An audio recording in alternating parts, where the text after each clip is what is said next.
You can keep going. Don't worry. I like this.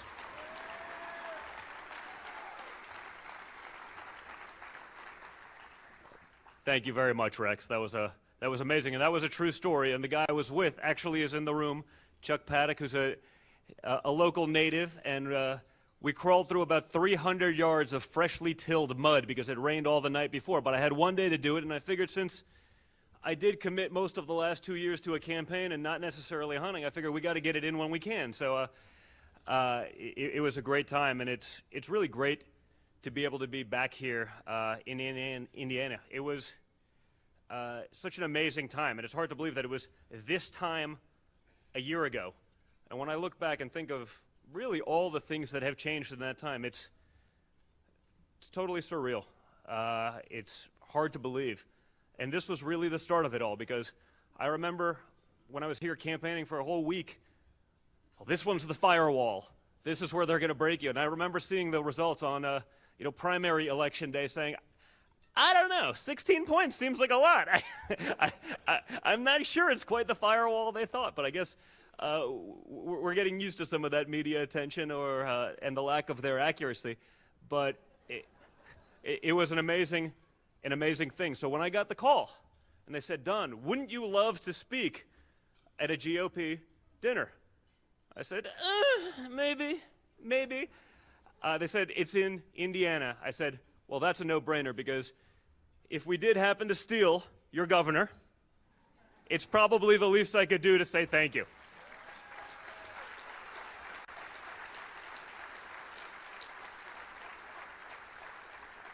Now, that said, I think we did a good job filling in that vacancy. So thank you very much, Eric. It's been a pleasure to get to know you and your wife.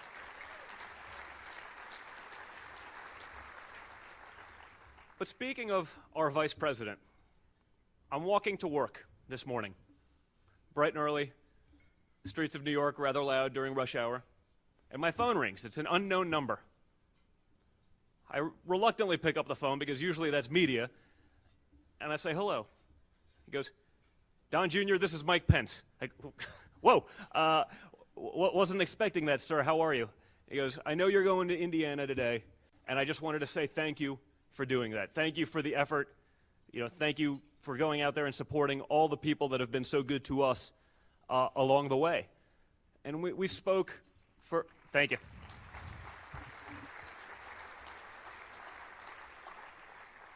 We spoke for a good 4 or 5 minutes, and he asked me all these things about my family, and I'm saying, wow, this is the guy that we put in the vice presidency. This man who cares so much about people, not just about the politics side of things, not just about getting things done, and he's good at that too, but he genuinely cares about what's going on. I remember my brother, I had this conversation with him about a month ago when he announced that he's expecting his first child.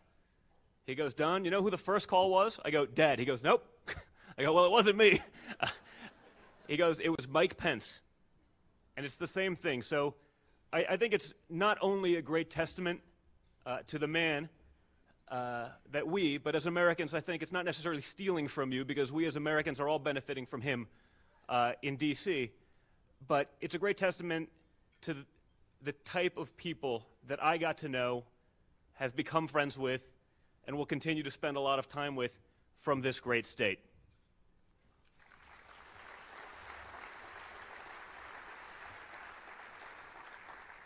Now, the other great Hoosier who I spoke with today, as I was sort of reminiscing, I got off the plane, I was at the hotel, I had a little downtime, I was reminiscing about the week I had spent here and how the intensity of it all and how much fun I had.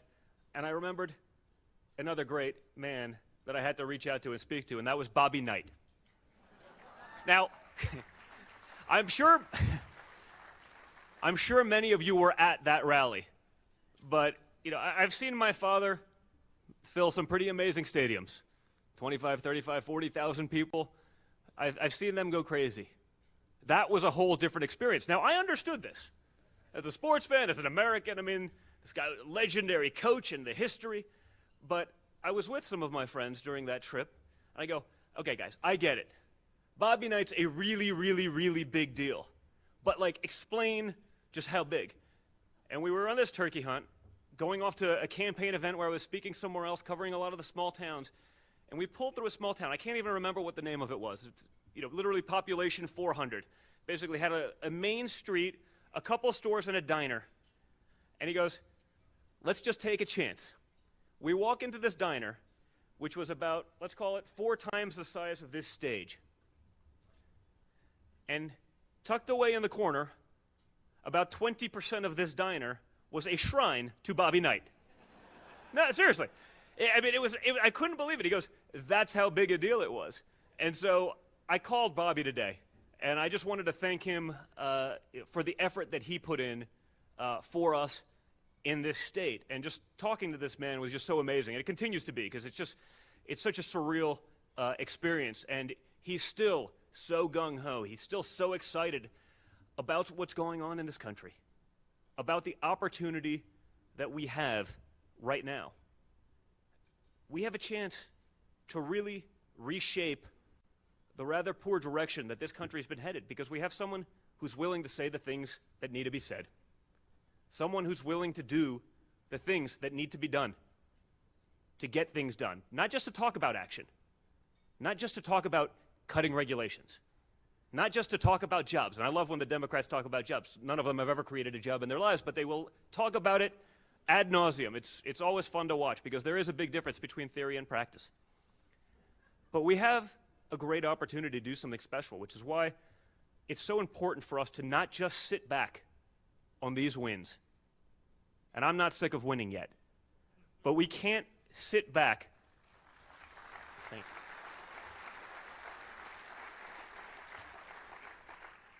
We can't rest on our laurels.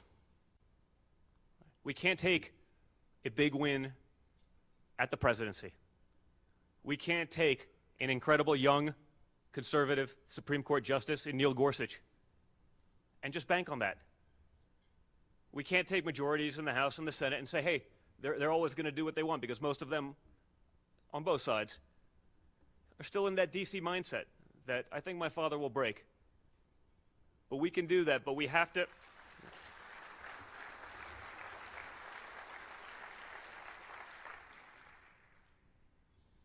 We can win these, but we can't rest on those laurels.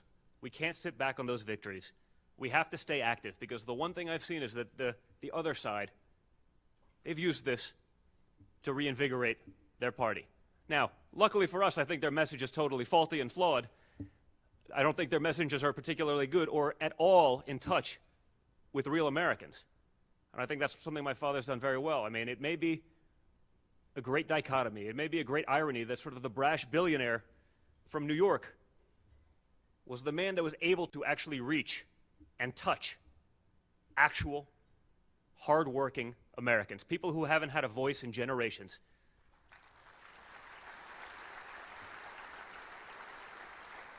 But he was able to do it by having a conversation that's not necessarily easy to have. It's a difficult dialogue, but he was able to have a conversation with people, not at them. And I think that's a big differentiator. So when I see a room like this, and I hear it's a sold-out crowd, I hear they've broken their records in terms of fundraising, and I'm sorry that I'm your speaker and that you didn't read the fine print that said junior at the end of it, because you're... But it is great to be back, because Indiana has a big opportunity in 18. We can change the course of the Senate. We can give my father that extra vote that'll probably be needed, a vote that will be all too important. It was interesting. I spent, just as a citizen now, because you get a little taste of the politics, you get a little bit of the bite, and I don't necessarily miss the politics, but you miss some of the action of the campaign. And so I said, listen, what can I do as an American, as a concerned American, to stay involved, to stay active? And ultimately, it's to be able to lend my voice to rooms like this for other candidates around the country. And last month, I was in Montana. I'm going to go back out there on Thursday, and I was stumping for Greg Gianforte, who's hopefully going to be the rep to take over Ryan Zinke's spot when he vacated it to go to the Department of the Interior. And we're campaigning in Montana, having some amazing events, doing amazing stuff. And I'm saying, where's all this money for the opposition candidate come from? They go, well, it's easy. It's coming from Los Angeles. It's coming from New York. You have candidates that are basically, as Greg would say, Nancy Pelosi in a cowboy hat. Yeah, you believe it? A guy wearing a cowboy hat in Montana who's totally against, has a F from the NRA, wants gun registrations, wants to create a sanctuary state. This is what Montana is running as the opposition candidate from the other side. I'm saying, I think they're still missing it. They didn't get the message during the election, and they still don't get it today. But it's easy to run a flawed candidate if you're just throwing a lot of money at it. Didn't work out so well for our opponent, who outspent us 5-1 in the big one, but it does work, and it is effective. So we need to stay active. We need to stay involved. And so when I heard the numbers that we were able to do for a dinner like this tonight, it makes that, and my trip certainly here, really feel worthwhile that we're accomplishing something.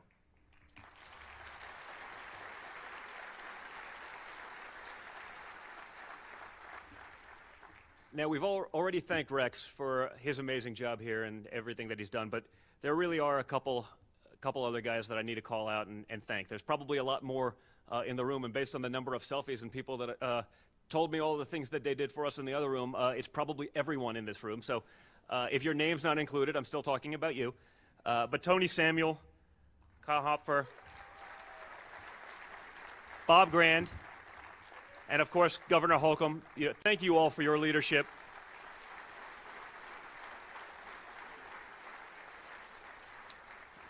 It is amazing to see that, and it is amazing to see those kind of rallies and people with political experience who had the foresight to really back what was at the time a very long shot candidate for the presidency of the United States. I believe, I don't know, what were the numbers? They hovered somewhere around 0% chance. But when you have someone who steps up to the plate, who does something that he doesn't need to do, who does something that a lot of people in his position, like my father, would never do, because why would you welcome the onslaught, the nonsense, the lies, the smear campaigns to do it? But sometimes as an American, we just have to step up. We have to act. We can't sit back. And that's why it's important to have rooms like this, because you all are doing the same thing that my father did when he took on this mission, when he took on this task. And America is much better for it. So I want to thank everyone here personally for all of your help and for your continued help, because you're not going to sit back, right? For your continued help. And we're going to have as big a win in 18 as we did in 16. So thank you so much. It's an honor to be here. I really appreciate it. It's good to be back in Indiana. We will make America great again.